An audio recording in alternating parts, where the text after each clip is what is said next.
Hi, I'm Michael McCreary. I'm a stand-up comedian, and I'm also on the autism spectrum. Autism spectrum disorder is a lifelong neurological disorder.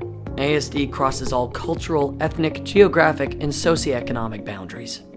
It's a spectrum disorder, which means that each person with ASD will experience varying degrees of difficulty with communication, social skills, and behaviors. We also have many unique abilities. Really, the greatest disability someone on the spectrum experiences is discrimination. Approximately 1% of the Canadian population are diagnosed with ASD. Children with autism grow up to become adults with autism. Some will need care for the rest of their lives.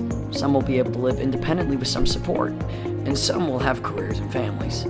So if someone ever tells you, you don't have autism, because I've seen Rain Man and you're nothing like him, just tell them you've met one person with autism, you've met one person with autism. For the purposes of this video, I will be referring to people not on the spectrum as neurotypical as opposed to normal. Because, after all, what is normal? Approximately 25% of all people on the spectrum are nonverbal, like my brother Matthew, but may communicate using various other means. It's important to remember that just because someone isn't able to speak does not mean they don't have something to say. Hey, what do you want, buddy? Yeah. You want the tractor ride? Yeah. Okay. For the remaining 75%, communication can still be a struggle. Although many may come across as highly fluent, they might still need ample time to process what has been said before they respond. Michael? What are you doing here? How have you been? How are you?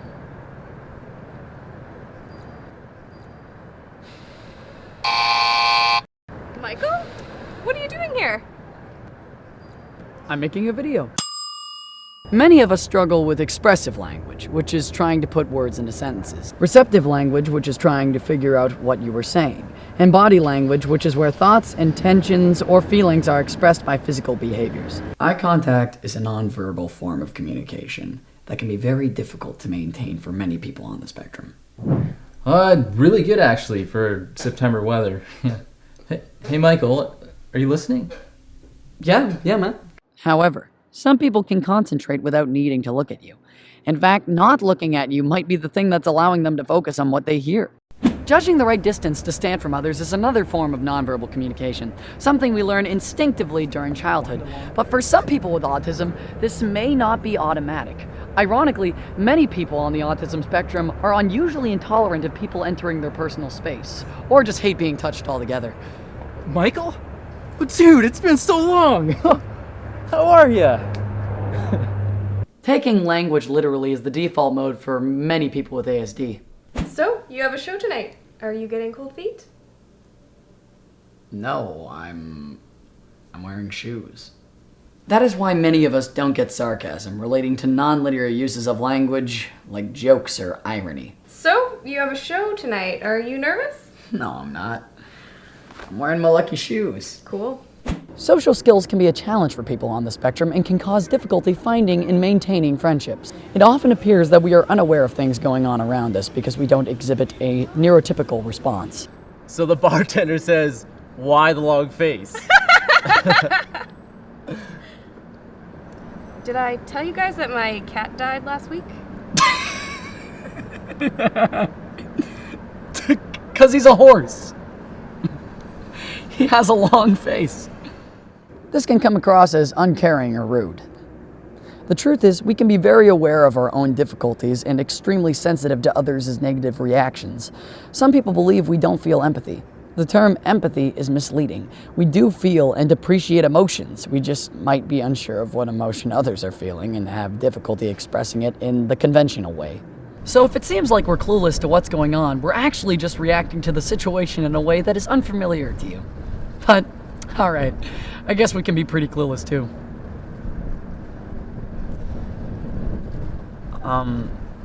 Sorry about your cat. Many people on the spectrum will focus intensely on a very narrow handful of subjects that interest them, to the point of being unable to break away from them.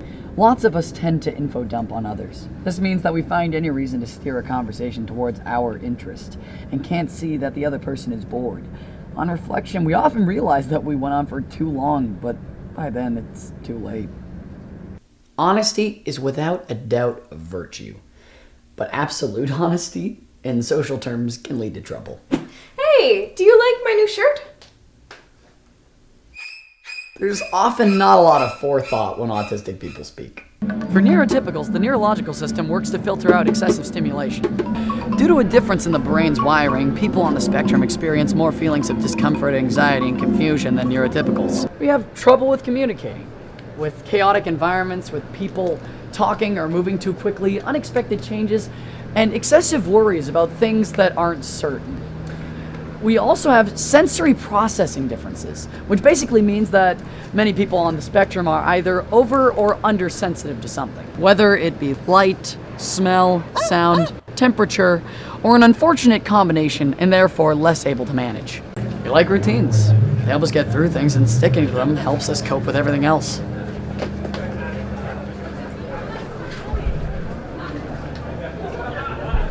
Repetitive behaviors are a trait of autism. We call these coping strategies self-stimulation, or stimming.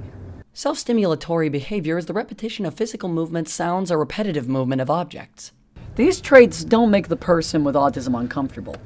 On the contrary, they can often be quite calming. Social isolation, hypersensitivity to stimuli, and a constant need for routine can cause huge levels of anxiety for someone on the spectrum. With the right supports and strategies, many of these behaviors can be greatly reduced. Here's how you can help. Ask one thing at a time. Michael? What are you doing here? I'm making a video. And remember that we take things literally. Oh, hey, Mike? Yeah? You got a chip on your shoulder. A what? Right there. Oh! Thank you very much. Don't demand or force eye contact. Avoiding eye contact is communication. Said person is telling you that, for whatever reason, they find it difficult or unpleasant. So if you want to help, the best place to start is by acknowledging and respecting the message that is being shared with you. Recognize our need for routine. Take your cues from the individual. Remember, you're better at it than us. Hey. How's it going? It's going pretty good. It's easy to think about ASD as a diagnosis. However, we're not talking about a diagnosis here. We're talking about a person with ASD. Ultimately, we can and should learn not only to tolerate the differences of autistic brains, but to embrace them, rather than trying to make the person with autism fit into the neurotypical world. We need to expand the concept of acceptable behavior to include people with autism as part of the range of human diversity. We're different, not less. Autism Ontario's vision is to create acceptance and opportunities for all individuals with autism spectrum disorder. And our mission is to ensure that each individual with ASD is provided the means to achieve quality of life as a respected member of society. Autism. See the potential. It's easy to think about a diagnosis, but we're not. It's easy to talk about ASD as a diagnosis. It's easy to think about a diagnosis, but we're not talking about a diagnosis. We're talking about a person with ASD.